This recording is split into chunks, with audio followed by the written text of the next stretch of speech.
So I'll start with some announcements from CES 2025. So I think in my point of view, the major announcements were from NVIDIA. So the first thing is that they released the RTX 50 series GPUs. And so the most notable point in that is that they are saying that the RTX 5070 is going to deliver a performance comparable to that of the previous generation's RTX 4090, which is the high-end model. But I think this performance that they're saying is achieved uh, s- by technique or a feature called multi-frame generation. So in RTX 40 series, there was a feature called frame generation. It's some AI-based feature where basically in between two frames, AI will generate a few extra frames in games. So it will be more smoother. And they're saying in 50 series, they have given an upgrade to that feature that they're calling it multi-frame generation, where multiple frames could be generated in between two actually raw frames. So in that regards, I think the 5070 will, they are saying the 5070 will be comparable in performance to RTX 4090, but with the help of this AI feature, not the raw hardware performance itself. Second point, announcement from NVIDIA, which I find interesting, is the NVIDIA Cosmos platform, which is they're calling it the World Foundation model. I don't know if they're using it for the first time or this World Foundation model already exists. But basically, it is a model that developers can use to train physical devices, or physical AI devices like robots or autonomous vehicles. This model will help the developers generate synthetic data and simulations, and in order to train physical models, physical devices. Then another announcement from them is for Project Digits. So it is a compact AI supercomputer which costs around $3,000.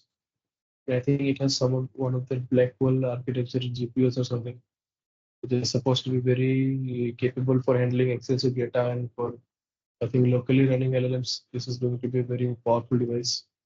I've not looked much into the details of all of this, but in terms of NVIDIA's announcements, these three were the most notable to me. Other than that, I don't think there was any standout announcement from my point of view. There are a few others, for example, small consumer related products like one of them was called Sweep It Hub. It's like a phone toaster. What it means is that there is a case. The case will have a battery, and if you put on the case on your phone, it will wirelessly charge your phone as the case is as long as the case is on. And then there is a toaster like device. When the battery pack in the case is empty, if you put the phone in the toaster, it will replace the battery pack in the case and it will replace it with a new one, and you can immediately have a fully charged case again. So, like how you have bread toasters, right? Similarly, they're calling it the phone toaster. But again, it is a very gimmicky kind of product. It's not really solving any problem. The problem can easily be solved with good maintenance of your if you timely charge your phone, or if you have any power bank or any wireless power bank also. This is more like a one. It's fascinating to see. It's like an entertaining product to see for a few days, but it won't really that useful. I don't know.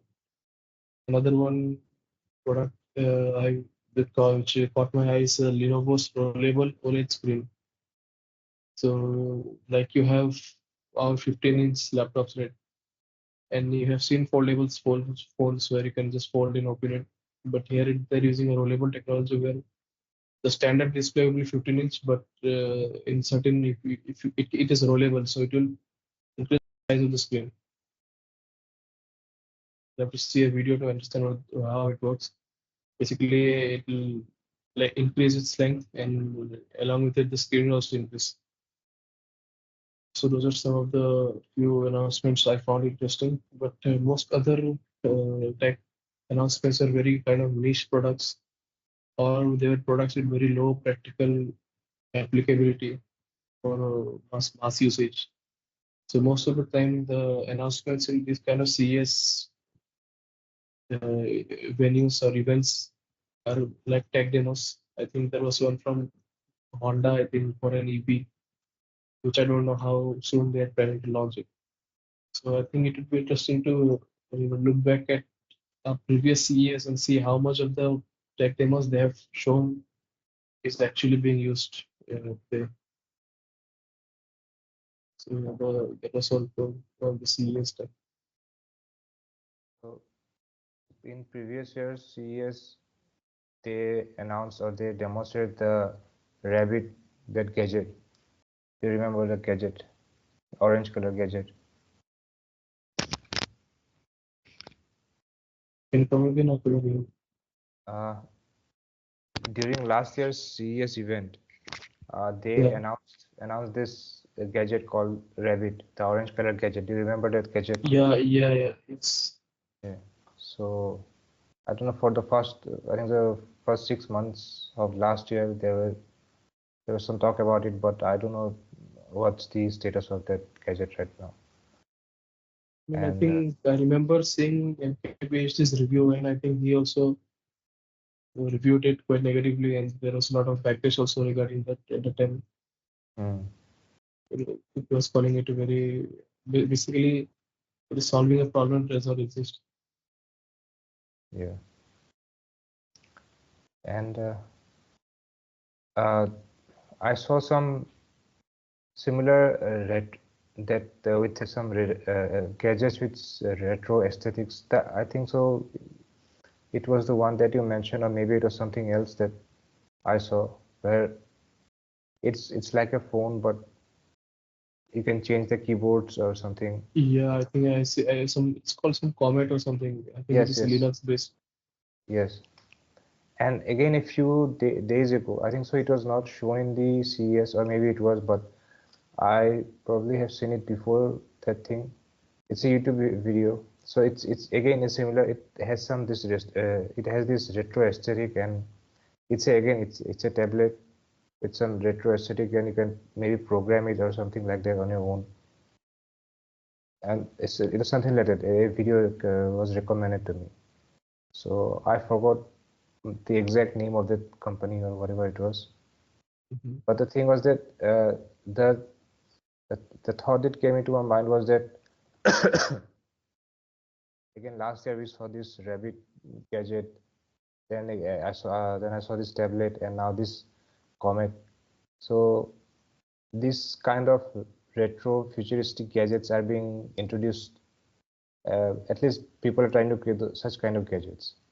So I don't know the practicality of it, but the fact that this kind of gadgets are coming up, it it maybe the things the thought that comes to me is that, are people getting bored of such perfect technologies like smartphones and this kind of thing? Because previously, before the emergence of smartphones, the gadgets kept improving year after year after year. Means, gadgets had new features, okay, they became smaller or something like that, until it reached smartphone. And we can say that when we reached this stage of smartphone, it almost reached its end point. It became perfect. Yeah, that you have one gadget that has the features of 10 different gadgets, and it's almost reached its end point. But which in theory seems perfect, but it's again seems like that people have just gotten bored with this, and now people are trying to come up with again some this kind of technologies. I That's what think I feel. one reason, I don't think it is the sole reason, but I think one of the reasons is could be that people started to realize the effects of the distraction that this smartphone causes. I think just by being aware itself, it's not enough to stop yourself from getting distracted by your phone. So they want the devices to be minimalistic so that there is no option of getting distracted. Yes, yes, Maybe that that is. could be one of the reasons, but really it does not explain. I mean, it cannot be the only reason. If there is a market for, or there is interest for this kind of retro devices. I Yeah, think one of the reasons is that people are starting to be more aware of their screen usage. Yeah, I think that this could be a valid reason behind this. Again, but there might be other reasons as well. But yeah. So should I move to my topic right now? Yeah. Okay. So today I've decided to talk a few topics on economics, specifically on mercantilism and some other topics on international trade. So I'm going to talk about this economic policy that was mostly prevalent in the 16th to 18th century, mostly in the Western world. This is called this system is called mercantilism. So the concept behind mercantilism is that the people during that time assumed that wealth in this world was limited, and so the objective of each country was to maximize their own personal wealth. By limited, what I mean is that from at that point of time, their definition of wealth was gold and silver. If you possess gold and silver, that means you had wealth. So that was the primary definition of wealth. And by that definition, it is true that the amount of gold and silver, at least in terms of coins, was limited in the world. So your objective was to accumulate as much as gold and silver coins as possible. So how could you go about doing that thing? So the main thing is that if you export more and import less, so the more you export, it means that you sell more and buy less. So that means you get more coins and you have to spend less coins. So the idea is simple, that you'll have more wealth in your for the country. So how did they go about it? Is by importing tariffs and taxes for imports and creating subsidies for the companies to sell to to other countries. Now, one simple question might arise, that if everybody did that, if every country imposed taxes to imports and only supported in exports, then how this system work? So in paper, in theory, it will not work, but in practically it worked. That's because this system was primarily used only by a few countries. It means the few colonist countries in the 16 to 17 countries. The major countries were, I think, the UK, Spain, France, and I forgot what's the other country. But mainly this kind of colonist countries. Maybe the Dutch, the Netherlands. So those kind of countries.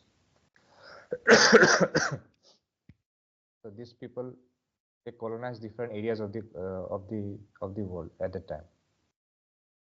So the mechanism was such that they send they set up colonies in different areas of the world. And what they did was that they bought the raw materials from those colonies to their home nation at a lower price, and then they created products, converted these raw materials into products in the factories of their home nation, and then they exported those same finished products to the same countries from which they bought the raw materials and sold them at a higher price to their own colonists. I think they also did to some other countries as well, but they also did to their own colonies. They sold their own goods at a higher price to their own colonists. And again, the question will arise that then why are the colonies uh, sending their raw products to their home country? Why couldn't they set up a factory? Why don't these colonists can set up a factory in their colony and process the raw materials into finished goods in their own place? Why even send them there? They couldn't, because there was laws against them. The home countries, the government of the countries, they banned it, that you cannot create factories in the colony and convert the raw material into finished products. you have to do this. You have to go through our, you have to import it. So the laws were very much in favor of promoting the industry within the country. That was the idea behind it. So yeah, so you can see that it was very predatory in nature. The laws were very predatory in nature, which only tried to maximize the overall wealth of only the home country, at the expense of exploiting the colonies and other smaller nations which didn't have much power. So, and it was not very fair and square either. They used this, yes, as I mentioned, they've used colonial power. They also used military power to enforce those laws, such that they maintained their supremacy. So that was the concept behind mercantilism. So over time, uh, this concept came to change.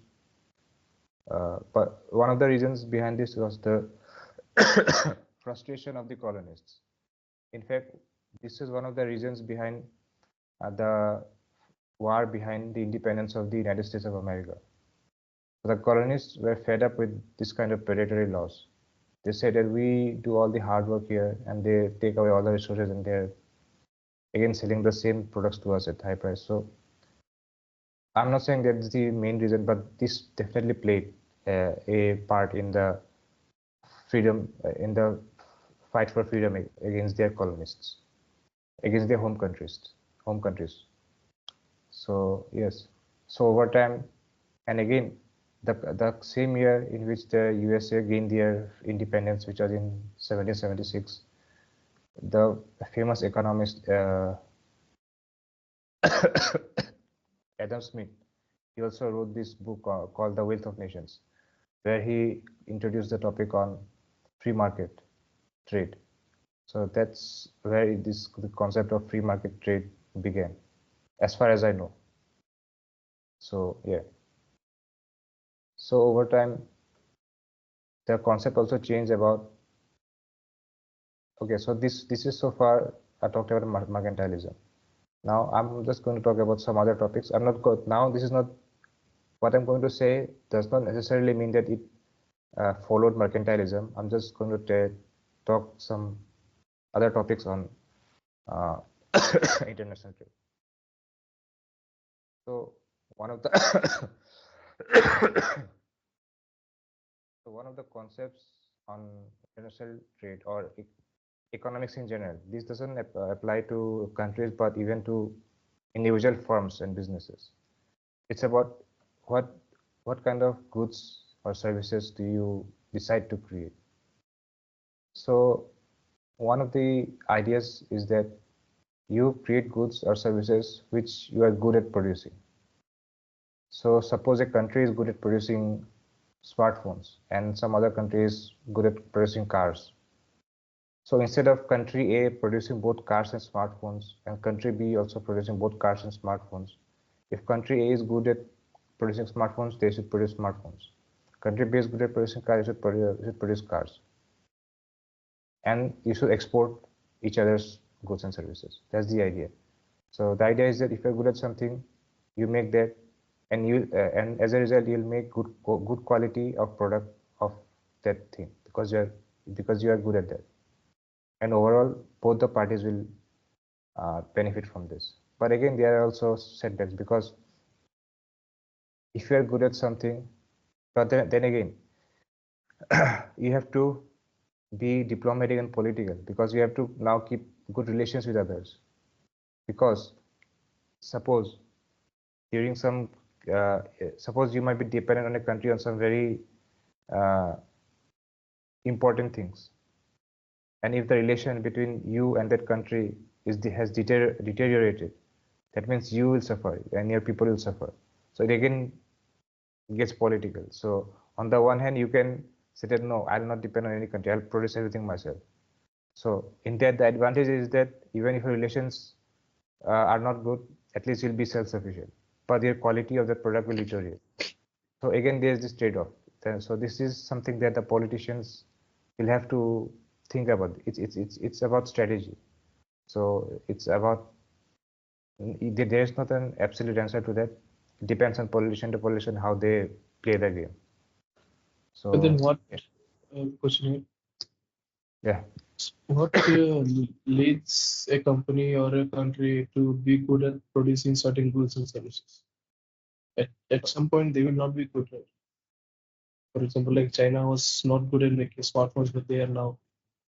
They were not good at making vehicles, electric vehicles, but they are producing quite a few of them now. Yeah. So initially, I think so. I think that there could be many routes through which one can become good at something. For a country, uh, initially in the past, you can say that based on this geographical location, some countries have access to certain raw materials. So eventually, suppose forget about a country, think about a town. A town is near a coal mine. So what happens is that people go there and mine coals.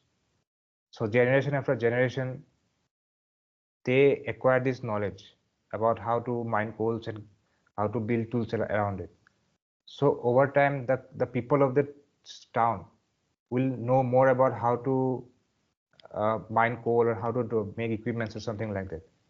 And suppose there's some other town which is located near a seaside, so that the people of the country know how to fish river, how to hunt fish, or how is it called? I don't know. Catch fish. So generation after generation, they'll acquire the knowledge, and then they will be good at those things over time. So someone who belongs to this from a town which mine coal, they won't be as good at fishing as compared to them, and the fishing town won't be as good at mining coal. So that's the for the old skills. Now what about these new skills like Chinese trying to know how to building electric vehicles and even manufacturing as a whole for the Chinese. So that comes from government incentives. If the government decided, okay, we have decided our country to make our country a leader in a certain skill, in some certain technology. So they will provide all the facilities, maybe subsidies, government funding, and all other regulations. For example, you can see that no other apps can be used there. In China, you can't use Google or Facebook or anything. So who created these laws? The government. And what happened? The domestic equivalent of those kind of apps came to be. So now what happens is that they have their own economy. The software engineers have their own jobs, or they have their room for innovation there, which would not have been possible without these government initiatives. So on and so forth. So the initiative comes from the government, that if they decided we want to be a leader, or we want to aim to be a leader of a certain technology, so we'll put forward certain policies that will encourage these things to happen. So that is how they become good at something. A country becomes good at something.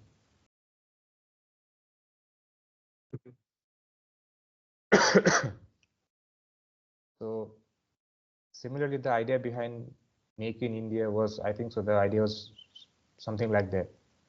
And I don't know how far India has come in that.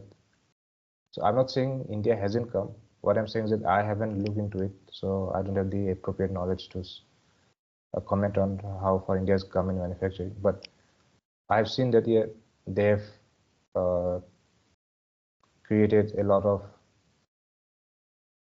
semiconductor related things. And again, if you look at some practical examples, you can see that this now, I think so over the past 2 years, the USA are trying to create their own semiconductor manufacturing industry within their own country now. So again, now the fact is that, again, I told about the drawbacks or anything. It means both the pros and cons of trade, having a international trade partner. On the one hand, you can have China, you can use China to produce all of those things. But now, if a relation between the diplomatic relations between China and US are not good, China can say that, okay, no, I will not manufacture goods for you, manufacture tech goods for you. So now you are in trouble. So now what you're doing is that you are trying to create your own domestic industry for semiconductor and all of those things. But the drawback is that, do you have the technological expertise to create as good or as efficiently, to manufacture as efficiently as China? So it remains to be seen what happens there. So yeah, that's the idea. I think if it is to be manufactured domestically in US also, the prices will go up, right? Because one of the big reasons they were manufacturing in China was because the cost of labor was low. Yes. So So if cost of production goes up, then cost of ultimate the product will also go up for the world. yes, because So everything will become more expensive.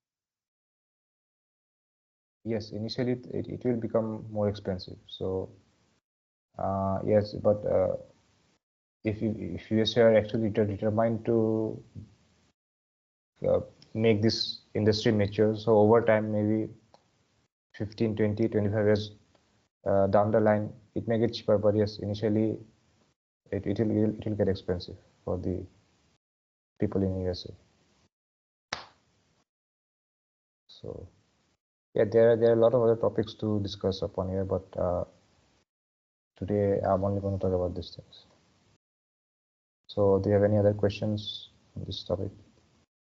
No, Okay, so anything else so or I think we'll stop there. okay.